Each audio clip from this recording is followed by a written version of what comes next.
Assalamualaikum warahmatullahi wabarakatuh. Berjumpa lagi dengan Grab Channel. Kali ini kita akan berjalan ke makam Sunan Prapen. Bagaimana keseruannya? Mari ikut saya.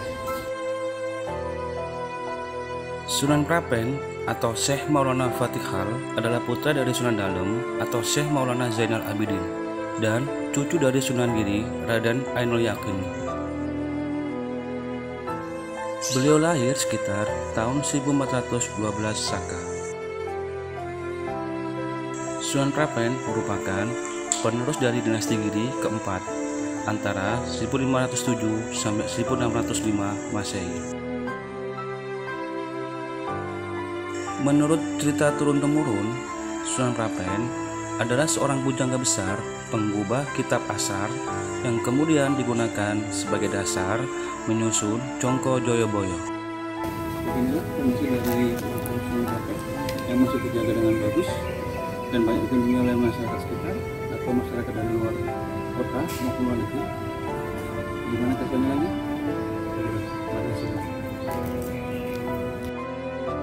Di samping itu juga, beliau juga seorang empu pembuat keris yang salah satu karyanya terkenal dengan nama keris Suro Angun Angun.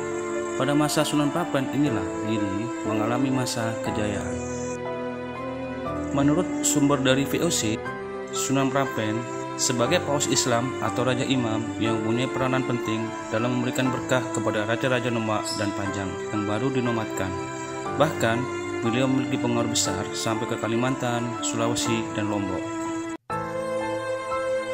Berdasarkan sumber literatur setempat, setelah wafatnya pemimpin Kedaton Giri ketiga pada tahun 1548 Masehi, Sunan Seda Ing Margi digantikan oleh saudara laki-lakinya dengan nama Anomerta atau Sunan Prapen.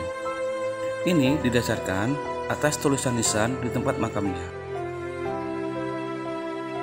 Kisah setempat yang berkenaan dengan tahun 1570 Masehi berdasarkan sejarawan Samuel Wiselius dalam bukunya Bedul Historik menceritakan bahwa pada masa kepemimpinannya ia memakai nama Sunan Raden Mas Pratikal.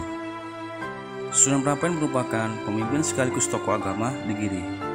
Selama masa pemerintahannya, ia telah banyak berjasa dalam bentuk dan memperluas penyebaran agama Islam, baik di Jawa Timur dan Jawa Tengah, maupun di sepanjang pantai pulau-pulau Nusantara bagian timur.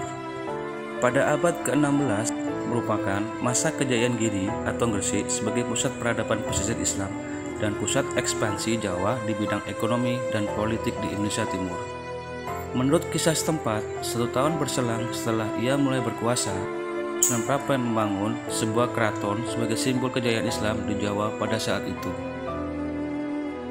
Sunan Prapen tidak terlalu mencampuri urusan politik penguasa-penguasa di pedalaman Jawa Tengah.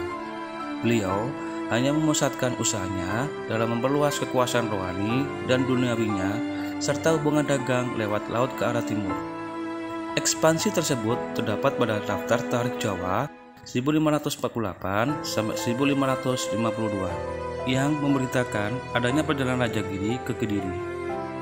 Sunan Prapen wafat pada tahun 1512 Saka atau 1605 Masehi. Beliau dimakamkan di Desa Kelangonan, Kecamatan Kebomas, sekitar 400 meter di sebelah barat makam Sunan Giri. Terima kasih telah mendukung kami di Grab Channel. Jangan lupa like, subscribe, dan komen ya. Terima kasih. Assalamualaikum warahmatullahi wabarakatuh.